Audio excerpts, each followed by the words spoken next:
Ndindoda kuti nyika isiwe vanhu vangu inguva yedu hatingatadzi kubudirira Mwari ari parutivi pedu rambai muchirwa My hitters don't die, and real hitters gon' shine, and my people gon' rise, 'cause we're born to win, yeah, I ain't saying How the hell do I not have the bill? I swear this thing is a real dog. I play fan off the cowards so they can't feel. The wife try to console me like it's coming, baby, chill. She don't understand.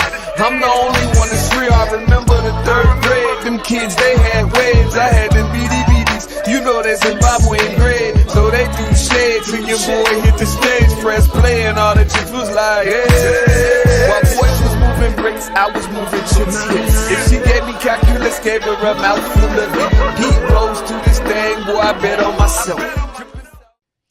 Grand Rising, everyone. Welcome to the day with Trae. I'm your host, Trae Holiday. I want to welcome you to this Word-Filled Wednesday. That's right. I get to have a whole word because my buddy, Brian Callanan, is back in the building. We get to dive into some of the topics they've been covering on Seattle News, Views, and Brews. It has been a minute since I've been able to tap in with him, and y'all know it comes on Wednesday, so we want to make sure y'all understand what they've been covering, and I'm excited. You know, anytime I got Brian in the building, it's going to be a good old day. So I'm grateful, but I'm also grateful to you all because it's the top of the show, y'all. And so it's the perfect time to tag and share this stream right here. That's right. You get to work with us by tagging and sharing this stream with folks you feel who could benefit from a daily dose of dopeness right here on the Day with Trae. And if you cannot watch us, we do have you covered by going to your favorite podcast platform, and you can listen to us anywhere you find podcasts, over like 200 platforms. I'm on Google and Spotify and iTunes, SoundCloud, Apple Music, whichever one is your favorite. Just search Converge Media Network and The Day with Trae. Y'all will find me there. Kudos to the entire Converge team for making all that tremendous work happen on the back end. We appreciate you all. Well, y'all, I'm going to tell you again because this is something I'm excited for, and it's happening tomorrow. That's right. We will be celebrating Elijah L. Lewis's life and legacy right there at WAMU Theater at the Lumen Field Event Center. It's also called. We're so excited. From 6 to 9 p.m., y'all. There is some links. Go to the Covenant on social media. Go to Africatown SCA. Y'all have probably seen this flyer. For those of you who are following a lot of different accounts out here in the greater Seattle area, we are excited. We have some amazing speakers and performers who will be showing up there tomorrow to celebrate Elijah's life and legacy. And as I said, we started the week out with Memorial Day, by opening our wallets to all of these amazing Black vendors here as we celebrated Black Wall Street. And today, May 31st, actually marks another anniversary of the Tulsa, Oklahoma bombings. And this is something that we have to keep in our psyche, y'all, because we have to always understand the value and importance of that time in our history here in this country and what it means to us now. Over 100 years later. Now, what does it mean to all of us to really understand all of the hard work and dedication that was put into building those towns up? Once all of these folks were freed from these enslavement periods, right? They had all of these liberties that they utilize to benefit themselves and their families for generations to come. And it is one of those things where I dive into that brilliance all the time, because the truth is that when we look at the data now, Indigenous and Black folks will find themselves at the lower bottom of almost any kind of metric when it comes to wealth, and yet we're maybe at the top metrics when it comes to the importance of us not being healthy. So much of that is tethered together, and we understand that we need to be caring for ourselves holistically as a people and as a person, right? We need to be caring for ourselves holistically in order to make sure that that tether is tightened in a way that is beneficial to all of us. And so Elijah, as a young entrepreneur, he celebrated so many businesses out here. He himself used to throw Othello Marketplace events in the summertime just to bring vendors another opportunity to connect with community. He was more than a community builder and an entrepreneur. He was my young brother and my friend, and I am grateful to everyone who has said yes to this event tomorrow.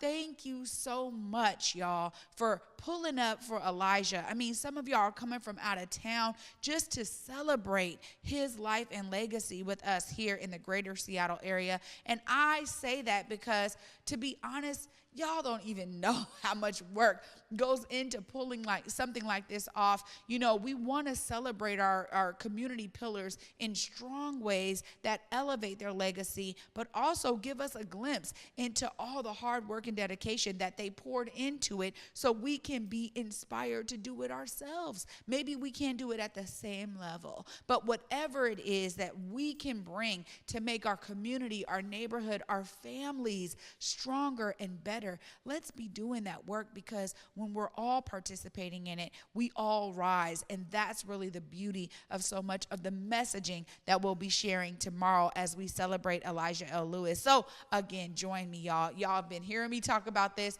but I am pumped because I know that he gave so much. And in his 23 years of life, I just still can't believe he was 23, but did so much. And I'm always inspired when I was with him, alongside him in so many endeavors he was doing and embarking on, but also when I reflect back and I realize how important it is for us to be doing what we can to make this world better. So I'm just going to end it right there. I want y'all to be tuning in with us, coming on down, celebrating with us. Let's turn up for him. It is going to be a blast, and I'm excited for that. Again, tomorrow, 6 to 9 p.m. at Walmou Theater. It is a free event. We want y'all to come and celebrate him with those of us in community who loved him dearly. I'm sure as many of you out there did as well. Well, after this short break, I get the chance to tap in with my other brother, Brian Callanan, as he shares some of the things they've been touching base on Seattle News, Views, and Brews. Y'all know it's been a minute, so you definitely want to stay tuned after this short break, y'all. You're watching The Day with Trae. 1 in every 500 African Americans in the U.S. suffers from sickle cell disease. 1 in 3 African American blood donors is a match for patients with sickle cell. 1 appointment to donate blood with the American Red Cross can help save a life. Will you be that one? Visit redcrossblood.org/ourblood today to schedule an appointment at a location near you. COVID-19 hurt my income, my health, and my family. We were about to lose our home when we heard we might be eligible for homeowner assistance funds from the government. We called 1-877-894-HOME, and a housing counselor stepped in. They talked to our lender and saved our home. Because falling on hard times does not have to mean losing your home. Federal funding details at washingtonhaf.org. What's up, everybody? You know, me and Besa, my girl, we had to pull up to Market Street Shoes once again, y'all. And you know, we do this every season. We have to get the new shoes, the new boots, and this time I even got a coat. Yeah, no, you did walk in without a coat. I really I'm glad did. you found one. But their boots were on point. Yes, the boots, the bags. I even grabbed a flannel. Yeah, you did. You know, and I was able to get some hats and everything. I was really impressed. And you know, I was impressed because, of course, I got those white boots that you guys see me wearing everywhere these days. Yeah, no, I look at your white boots and I'm like, darn it, they only have one pair. Me and Besa wear the same size. Of course, every time we walk out with several bags in hand. Several bags and sometimes even a backpack, you guys. Make sure you check out Market Street Shoes. Yeah, please check them out. Where they go, Besa? Ooh, 2232 Northwest Market Street, Seattle, Washington.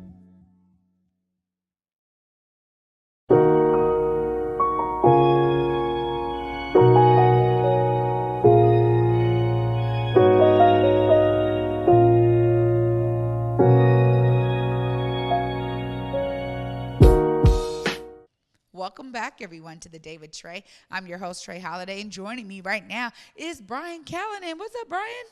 Doing great, Trae. How are you? Oh, I'm really good. And we're color coordinated There today. it is. I like that. There it is. I don't know how we do that, but I'm with it. I like it. I like it. It's been too long, and you Yeah. know when we have those breaks, I always want to start and talk about some of the things y'all have been covering on Seattle News, Views, and Brews. What are some of those hot topics out there, Brian? A number of them, and I'll just kind of touch on some of the things we've done in the past couple of weeks here. There's a big one that's going to be a continuing issue, I think, for the city and really for our larger community too. I'm talking about the number of police officers we have in our ranks. And recently, there was a report made to the city council about where the SPD is in terms of its hiring. And it looks like they've just about bottomed out. There was a sign that maybe a few more officers were coming back on at the end of last year and the start of this quarter here, but that's been very, very slow. And that's one part of the whole equation here. The second part that is very interesting to this in terms of report that was recently made to the Public Safety Committee for the Seattle City Council is this. There has been some work to recruit and retain officers. The mayor of Seattle actually set aside some dollars specifically for that. So the city council is saying, okay, that sounds good. And the SPD is saying, well, we don't actually have a plan yet from the mayor's office as to how exactly those retention dollars, those recruitment dollars are going to be spent. And so this is going to be part of the friction, I think, going forward here, Trae, is this idea of, okay, the mayor said we're going to have these extra dollars to recruit and retain. How are we going to do that? And how are we going to end up trying to get more officers in the ranks? Because as we've reported a number of times before, we're less than 1,000 officers right now. And the SPD has some concerns about that. They want to make sure they have enough folks to cover the entire Seattle area. They're leaning on a lot of overtime hours right now to make that happen. But this is kind of the frustration. They're saying, okay, we want to recruit and retain officers, but hang on a minute, what's happening here? We're not getting these dollars, or we're not getting a full plan from the mayor's office. So that's kind of the, I guess, built-in tension that's going on right now with that issue. Well, the inner workings of this are really I don't know what the real term You're about is. to say insane, and well, you're close. Okay, yeah, maybe it was insane, but it's also like it's interesting. Yeah, it's really interesting to me because when you think about budget, right? I think about what I know about state budgets now, right? If there's money allocated to something, who does the responsibility fall on to execute the something? And so you would think, okay, now SPD knows, hey, there's this amount of dollars, X amount of dollars set aside by the mayor. Here's how we can utilize those dollars to benefit our end result, which is retaining and recruiting more officers, right? And so it's an interesting thing to me because I'm like, well, would that plan essentially historically come from the mayor's team and administration, or is that something that is a collaboration between SPD and the mayor, or is it something that SPD should be willing to build in and of themselves to say this is how we're going to utilize and access those dollars? That's what's interesting to me here. I feel the same. I'm not exactly sure where the plan needs to come from and who takes credit for it. I'm not that concerned about it, but I know that's a piece of the puzzle here too. I think part of the backstory here, I feel like, Trae, is that the Police Officers Guild hasn't had a contract now going on 3 years.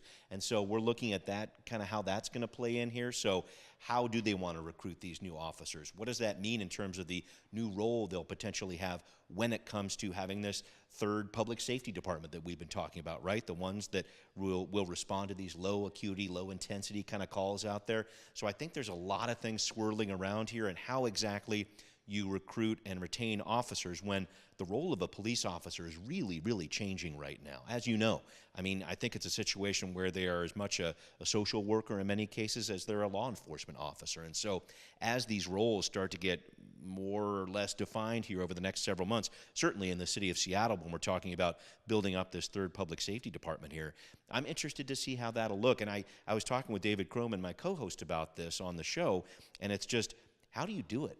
How would you do that to try to recruit a police officer right now? Do you have any thoughts about that? What does that look like? I mean, I definitely think for me, anything that can be more rooted in a community approach is going to be key right now, particularly because the roles of officers are changing before our very eyes.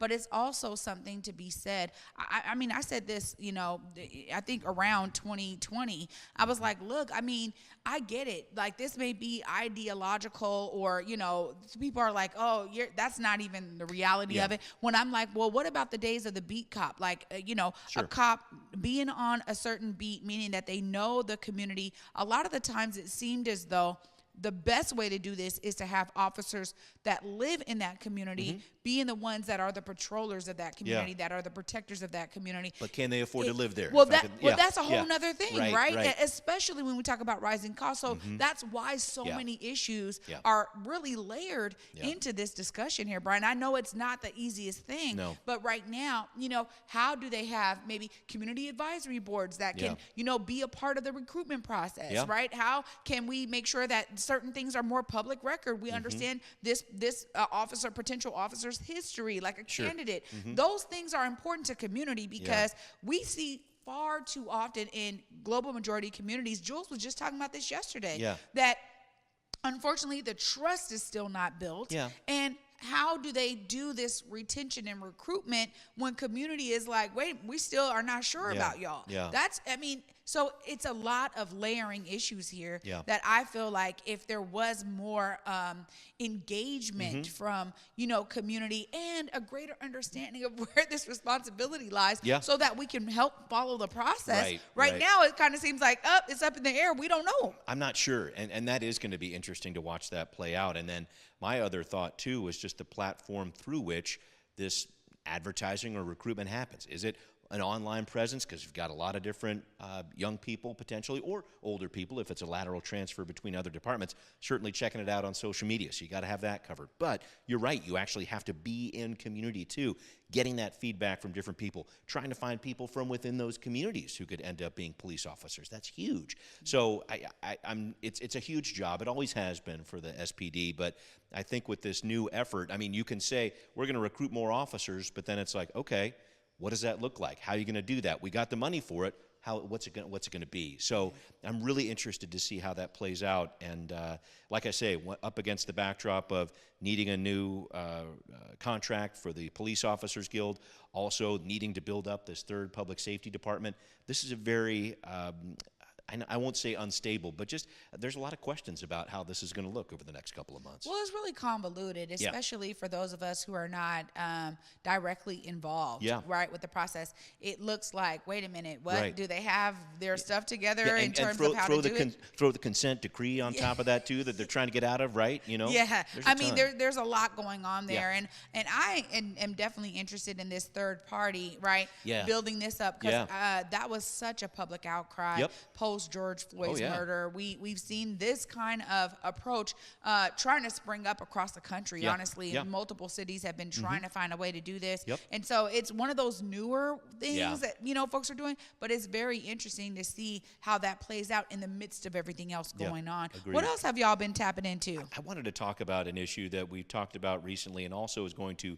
continue to play out for the Seattle City Council, and that's this tree protection ordinance. And I've talked about this with you a little bit, and I think what was interesting to me at the end of the day, this is something that has needed to happen for many years. It was kind of put off.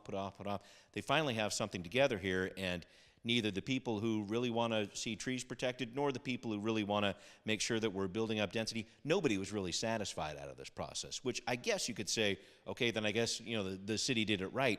But I'm really interested to see not how this is going to curtail necessarily the cutting of trees, which is very important here, and the city needs to do a better job of that on its own public land, parks, etc. But also, where are trees actually going to be planted? What is it going to look like in terms of being proactive here? And I think that's the piece that a lot of people, Councilmember Tammy Morales in District 2 was talking about this a lot.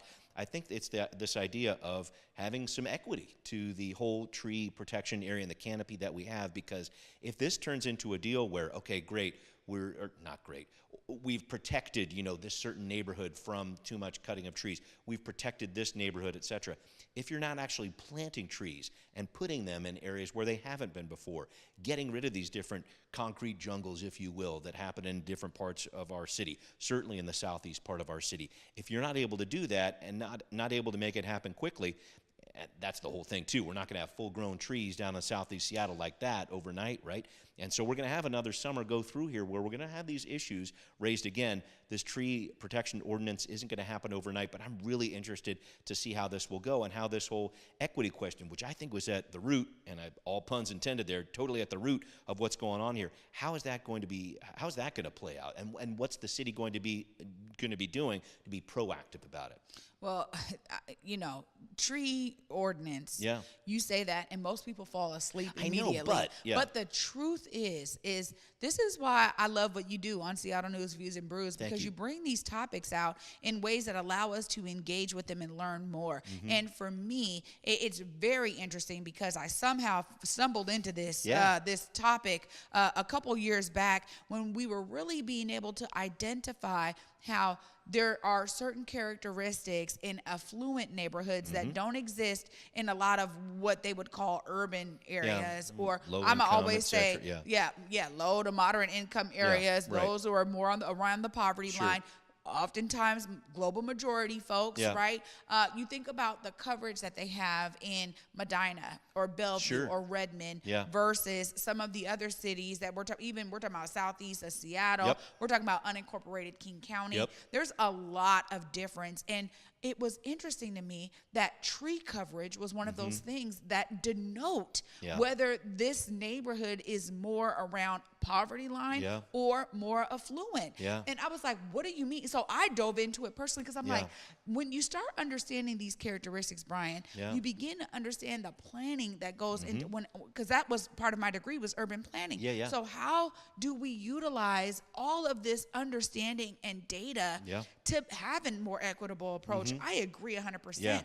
How do we now remedy maybe those past harms, because it was clearly done intentionally. So now we have to be intentional about doing the reverse or doing something that's going to at least begin to balance the scales. And we know it takes trees many years to grow, but the idea of planting and where that's going to happen, that's going to be a key factor here as well. So I love that you're covering this because honestly, no one would think that tree coverage, there's something about the shaded areas, about so much of the oxygen, all these things that trees provide. Like there's so much more in terms of the science behind it.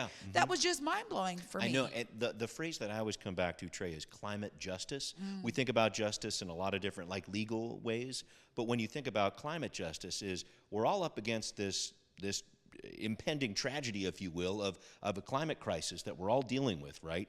It can be more pronounced in areas where there is less tree coverage. It'll be hotter there. When we had that heat dome a couple of years ago, people died. People got really sick because of it. And so this really does turn into an issue of justice and equity very quickly. The people who have the better protection, well, they're going to be okay. But that, again, is an indicator of neighborhoods that have a little bit more money. So if the city is going to be real about this idea of being equitable and really trying to do that, you have to have it from the climate justice angle too, I think. Well, absolutely. And we all understand global warming is real. And we're experiencing it up here in the Pacific Northwest with these heat waves we've been having. I mean, just this month. I know, Canada, the smoke coming in. Like we were experiencing that. So you're absolutely right. I mean, one last topic, Brian. Y'all been on some hot ones. No, we're dealing with a bunch of stuff, including this week. We're talking about what's going on with the housing levy. These meetings are really going to start ramping up for the Seattle City Council. And as you'll remember, Trae, the mayor was talking about tripling this not so long ago. And so we're going to see what that turns into as well. I'm concerned about this mainly because there are so many different housing issues going on at once, and because the ballot coming up here in the fall is going to be super crowded when it comes to city council. I mean, we've got all those races to think about. We've got stuff going on for the county has some issues on the ballot as well. And when we talk about the housing levy, I just want to make sure that it doesn't fall through the cracks a little bit. And I will say this, I think that this is going to be one of those issues that when we start talking to these different council members, as we learn a little bit more and we get to that point where we get past the primaries, et cetera, I think their position on the housing levy, how it gets executed, et cetera, how equitable it's going to be in terms of the coverage of housing, I think that's going to be a key question here for all these different candidates. I would urge people to be asking candidates about this because I think this is one of those hidden issues a lot of times. People say, oh yeah, of course I'm going to vote for the housing levy. This time around, I wonder, because it's going to be a lot more money, and we're going to have to really see how these different council members who have their different districts they're all concerned about here, how are they going to respond to it? What would they do with those dollars, right? Yeah. Well, I mean, this honestly, for me, it ties back to what we just said about the recruitment and retaining of police officers. You know why? Is because you can denote monies to something. Yeah. But without the plan, it's harder for people to understand how those monies are going to be spent. And most oftentimes we're talking about, okay, is that an increase increase on my property taxes? Is that an increase somehow that I'm paying into, right? Yeah. And what do I get for that increase? That's a real question any voter, any informed voter is going to have in terms of, how does it play out in the end? Yeah. That's really always the key here. And we talked about this plenty of times. Yeah. You know how we go on and on about Yeah, housing. But the truth is because it is such a convoluted issue. You got KCRHA, King County Regional Homelessness Authority. You also have the city trying to do things with homelessness. You have the Lived Experience Coalition who's trying to make sure that they understand some of the needs of our houseless population. You have a lot of different layers when we talk about housing. And trying to make this city more affordable. And it's one of those things that is going to need a very strong plan. I'm all for more money into housing, but I will say that, we just saw Governor Inslee, all this money towards housing at the state level. And unfortunately, some folks are like, okay, well, what goes on with that money? How much of that is administrative staff? Well, there's and how that, much of that is actually building? There's so much that people have questions about because, to be honest, they're not really seeing the effects of the money that's being poured into these issues. And the other wrinkle there too, you mentioned the Regional Homelessness Authority there. Mark Doan's very abruptly stepping down, resigning from that role, and I'm really interested to see what happens with that group. And we've covered this in the podcast as well. Doan stepping down, there's an interim CEO that will be there, but Doan's, in leading up to the part where they resigned, talked about this issue of, okay, we're going to renew all these contracts for these different social service providers. We're going to do that by the month of June. Now it's a little bit of a scramble. I don't think that's going to happen by the month of June, but over the course of the summer, it's another very important thing to think about and really try to monitor when we try to go figure out what's going on with housing. Looking at the Regional Homelessness Authority there and trying to figure out, okay, what is the RHA doing here? Because they've recently put out a new budget. It's not that multi-billion-dollar one that was put out a little while ago. They have something that's within their means, but I'm really interested to see how the RHA bounces back from that, because that was very sudden, and I think it was a real gut punch to a lot of these different efforts that's going on. It's going to take a little bit to right that ship, and I don't know who wants that job, because that's a really, really difficult position. And as you remember, Mark Doan's was not the first choice for that position either. So I'm really interested to see where that group goes, because there's been some chatter around town I don't necessarily agree with, but let's tear the whole thing apart and dismantle it. I'm not on board with that. I want to make sure that we have a regional approach. That's my personal opinion.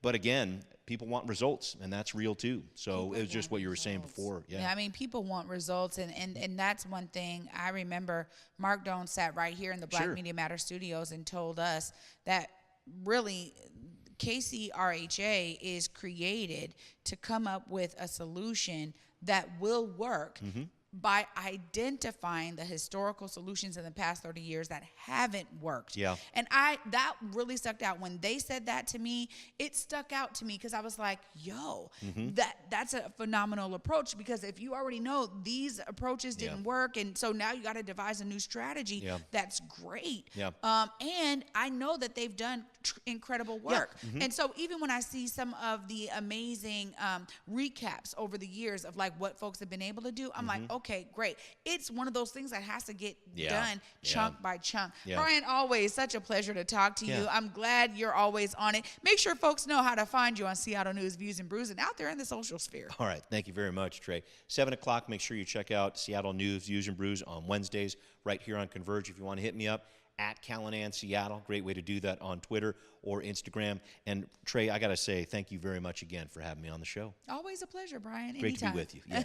Wow, y'all. It's always informed discussion. I told you, Word-Filled Wednesday with Brian Callanan today. I get to wrap up all these amazing words right after this short break. Stay tuned. You're watching The Day with Trae. COVID-19 hurt my income, my health, and my family. We were about to lose our home when we heard we might be eligible for homeowner assistance funds from the government. We called 1-877-894-HOME, and a housing counselor stepped in. They talked to our lender and saved our home. Because falling on hard times does not have to mean losing your home. Federal funding details at washingtonhaf.org. What's up, everybody? You know, me and Besa, my girl, we had to pull up to Market Street Shoes once again, y'all. And you know, we do this every season. We have to get the new shoes, the new boots, and this time I even got a coat. Yeah, no, you did walk in without a coat. I really I'm glad did. you found one. But their boots were on point. Yes, the boots, the bags. I even grabbed a flannel. Yeah, you did. You know, and I was able to get some hats and everything. I was really impressed. And you know, I was impressed because, of course, I got those white boots that you guys see me wearing everywhere these days. Yeah, no, I look at your white boots and I'm like, darn it, they only have one pair. Me and Besa wear the same size. Of course, every time we walk out with several bags in hand. Several bags and sometimes even a backpack, you guys. Make sure you check out Market Street Shoes. Yeah, please check them out. Where they go, Besa? Ooh, 2232 Northwest Market Street, Seattle, Washington. One in every 500 African Americans in the U.S. suffers from sickle cell disease. 1 in 3 African American blood donors is a match for patients with sickle cell. 1 appointment to donate blood with the American Red Cross can help save a life. Will you be that one? Visit redcrossblood.org/ourblood today to schedule an appointment at a location near you.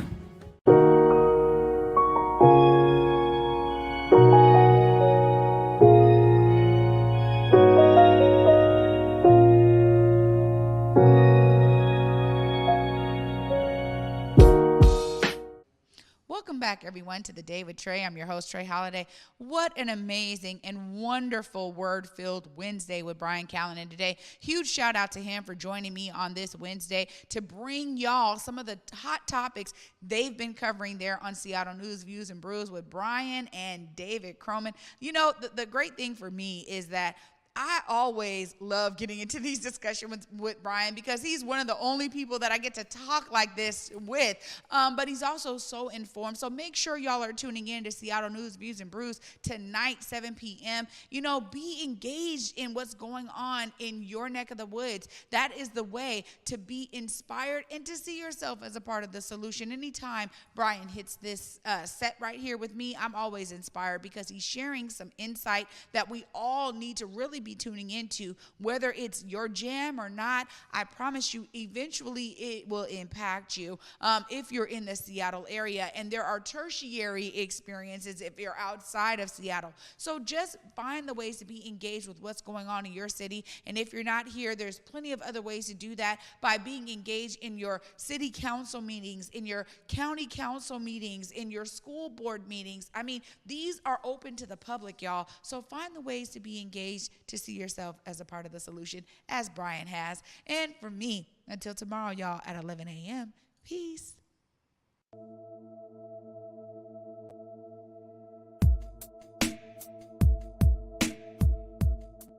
Converge Media produces culturally relevant content for Black and urban audiences.